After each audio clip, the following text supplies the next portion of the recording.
What a weekend for the Daytona 500. I'm going to recap all of it next.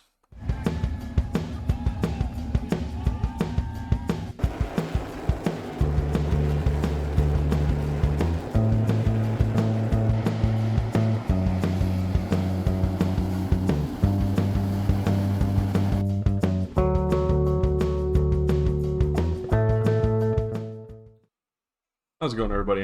Welcome back to Racing Pulse. I'm your host, Tyler Isley. We're back again. I almost tripped over my words, but I don't edit videos. I'm not going to edit that out. It is what it is. I normally have a script for these types of videos. I normally do. Not today. I don't know exactly how I'm going to go about this or where I'm going to go about this. But we are going to recap Daytona. This is going to be kind of just honest reactions day after. I thought I would be able to record, but the Xfinity race ended at like midnight last night on Monday, so I decided that I was going to wait and record today. I'm recording later than I wanted to today because it's just been busy, so I apologize, but this video is going to be out tonight, probably around 7 o'clock Eastern, and I can't tell you how excited I am to get this going and see what this looks like week one and how we can adjust it going forward. Now, we're going to go ahead and get started with Friday night. We're going to talk about the Truck Series and Xfinity Series, Truck Series and ARCA Series. I don't know why I said Xfinity.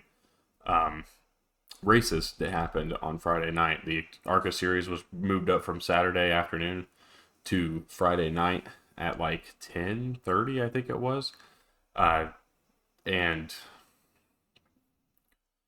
you know, you would have thought if we watched those two races that we're like, that's going to set the tone for this weekend. And it really didn't, actually. It turned out to be kind of its own thing. The Truck Series and the ARCA races were both crash-filled, a lot of inexperience, and a lot of rookie moves, I guess, or just younger moves, inexperienced, immature moves, however you want to word that. I'm not trying to be negative. That's just what it was. We saw really aggressive pushes early in the race, probably too early in the races. We saw guys who just didn't know how to manage the runs or control the runs, and you know, it turned into big wrecks, poor blocks, and then just trying to fit your truck or car into a hole that wasn't there. And, you know, we thought that we're like, man, if Friday night's going to set the tone, it's going to be a really rough week. It ended up being okay. I thought it was a really solid weekend of racing as a whole. The Truck Series at Daytona never really disappoints in terms of entertainment. It just disappoints in terms of racing and racing quality and racing etiquette, which we're seeing kind of everywhere. It's not just at Daytona and Talladega and Atlanta. It's everywhere. It just seems to be a little bit amplified with a lack of a Cup Series presence in the field. I can't remember if anybody other than Corey LaJoie was even in that race in the Truck Series. Probably for good reason and probably for obvious reason. But as a whole, it was a pretty solid race. It was fun. Fun to watch. It wasn't really fun probably to be a part of. I had a good time with it. I think that it was just overall what you expect from the Truck Series right now, and I don't think that that's not a positive thing. It's not necessarily meant to be terribly negative either, but it's far from positive. It's not a very good outcome and experience overall. Hopefully things start to get better. Hopefully things clean up a little bit. That's the biggest thing that we're looking at and we're seeing kind of be the issue. It's just guys not really racing clean. I mean, the wreck on the final lap is totally avoidable with a smarter move from Raja Caruth.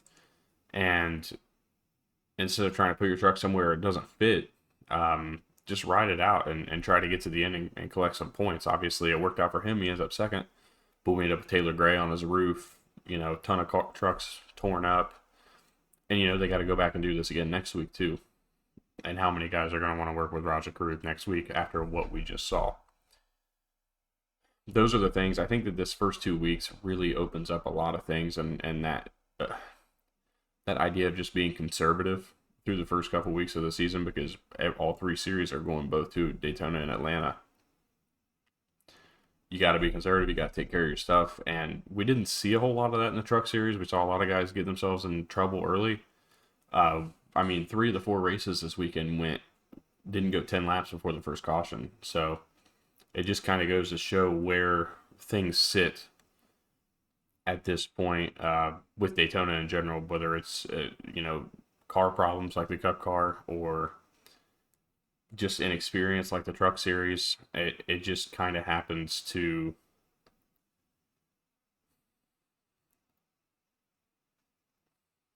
just not look good. This isn't the product we're kind of used to at Daytona. We're used to seeing a cleaner race throughout, I think, in all these series. And we didn't really see it, especially, like I said, trucks and ARCA. I'm not going to talk too much about the ARCA race. I don't care to, honestly. The ARCA series is slowly, surely becoming a little bit more of a joke year in and year out. It seems to be kind of a constant downhill slide. I think that Jesse Love is going to be one of the last true, really good racers to come out of this series.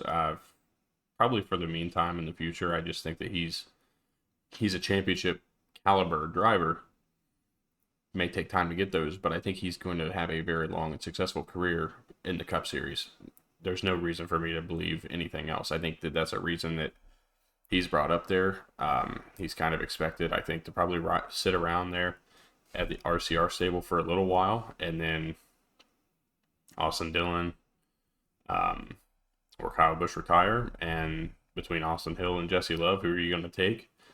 It's a tough question to answer, but I think RCR is actually set up pretty well for the future with the 2 drivers they have in the Xfinity Series.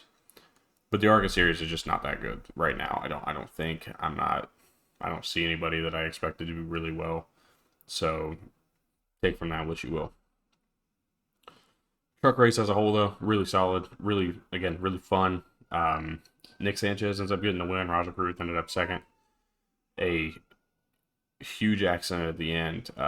Like I said, Taylor Gray ends up on his roof. It was probably one of the softest flips we've ever seen in the Truck Series. I mean, you talk about going up and over, but landing on top of 2 trucks, one of which being Tanner Gray, Taylor's brother, and then dropping right back on the wheels. You never want to see a car upside down or a truck upside down, but I think that we definitely got the best possible scenario and how that worked out, because that truck could have went up into the catch fence and plenty of other crazy situations. We got a very tame outcome, so I'm really thrilled for that. Glad everybody walked away from that okay. I think Daniel Dye kind of took the worst of it in that entire incident, but was okay because he ended up running the Xfinity race on Monday night. Fast forward to Monday, Saturday, Sunday. Not really anything qualifying happened on Saturday for the Xfinity Series, but that was it. We get to the race, Daytona 500 on Monday. It was a great crowd. Honestly, that was amazing to see. If you go back and just watch the whole race, the crowd was awesome the whole way through. And it was really just a good race the whole way through. We finally saw something that I questioned going into the weekend. Will we see the top line work? And it did. It did. It took numbers. But I think that's just the way this car is going to be. I think this car is going to require you to have some numbers.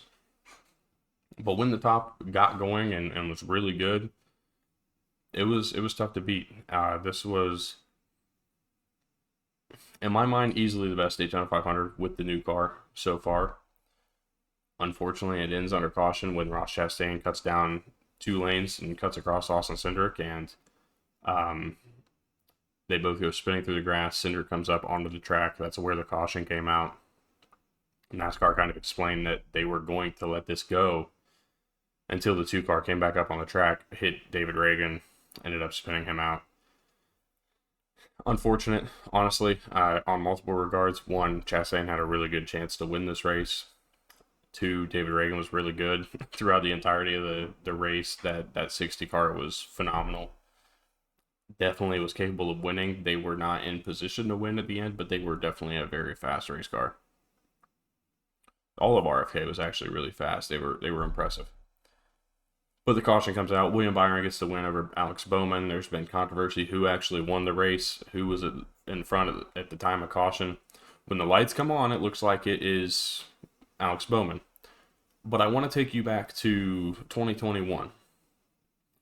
Michael McDowell wins the race. At the time the lights come on, though, Chase Elliott was ahead. It goes back to the previous scoring loop. The previous scoring loop in this instance was the start-finish line. Therefore, William Byron was deemed the winner. And William Byron collects his first Daytona 500. In 2021, Michael McDowell collected his first Daytona 500 win due to that same exact situation scoring loop. Otherwise, it probably would have been Chase Elliott. That is just kind of the way it falls. And it's unfortunate for Bowman. And like, if you're Bowman, you probably want to see that, happen when it goes yellow. But there's time between when they press the button and when the lights come on. There's difference in time between the scoring loops, all kinds of things.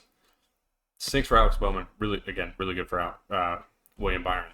Other guys in that top 5, Corey LaJoie was really good. Bubba Wallace gets a top 5, a really good finish for the 2311 racer. Noah Gragson, I noticed, ended up in the top 10. He was really solid all day long. There's other guys going to get a shout out here too. Chase Briscoe ended up top 10. It was just a really good, solid race to the end. At least it stayed pretty clean. Things happen, that is what it is. We talk about the big one that happened in this race. That happened, 10 laps to go. Alex Bowman pushing William Byron, just pushes him at the wrong time, entering turn 3. It turns William Byron down into Brad Keselowski and wrecks a lot of really good race cars. Now, I don't really blame anybody. If you blame anyone, it would probably be Alex Bowman, but I don't think that it was a malicious push. It's just you're pushing. You're getting late in the race and you go harder, and sometimes you go harder and you go over the edge. I'm not going to put a lot of blame on Bowman. I'm not going to put any blame on Byron.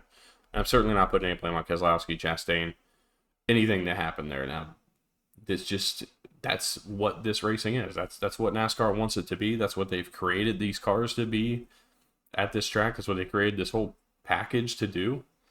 And that's what they got. And unfortunately, a lot of cars ended up torn up. I felt most bad, honestly, for Todd Gilliland. He ended up leading a handful of laps in this race. I think he led 10 or 15 laps, 10 to 15 laps, somewhere in that range, and was just overly solid throughout the entirety of the night. And he got caught up in it. Had nothing to do with the wreck whatsoever. That was a big bummer for me. I was kind of pulling for Gilliland towards the end of that race. I thought he had a legitimate opportunity, especially with his other 2 front row teammates being out of the race, or at least out of contention. Michael McDowell rode around on 6 or 7 cylinders all race, I was kind of hoping he'd just pull it in. I mean, at that point, you're probably pissed off. You probably don't want to be out there anyways. Pull it in. You're not gaining a whole lot out of it. I get why they stayed out there, but I don't think it really made a whole lot of difference for them. It was just a really big bummer for McDowell.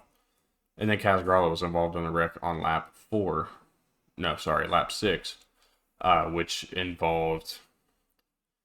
started with John Hunter Nemechek trying to block off the line that Brad Keselowski was heading up.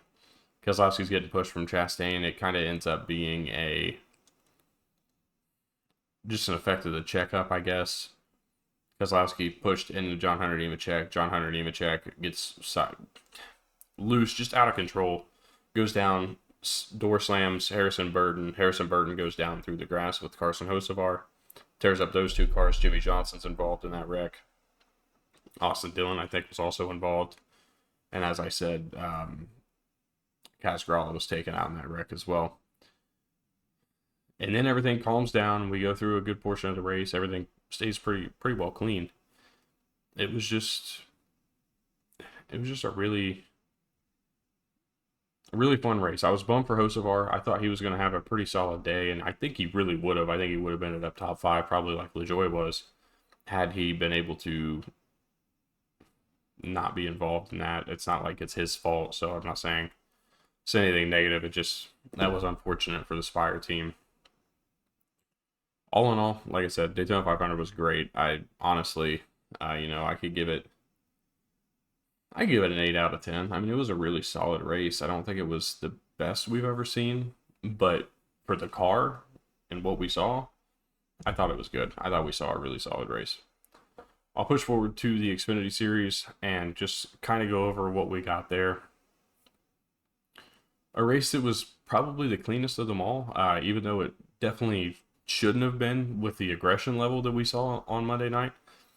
But it was just a fun race. The Xfinity guys went out; they were after it all night long, and at the end of the day, Austin Hill, who had damage on the front end of his car, ends up coming home with the win. His third straight February win at Daytona.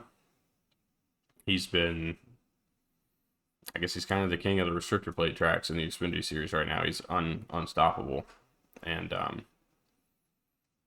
it's good for him. Good for the RCR team.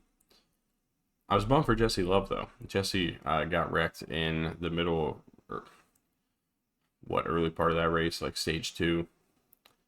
And off the nose, John Hunter Nemechek, it just ended up being one of those deals. And Jesse was still pretty good, too. I think he ended up with a decent finish. Nothing crazy, but a good run, solid run.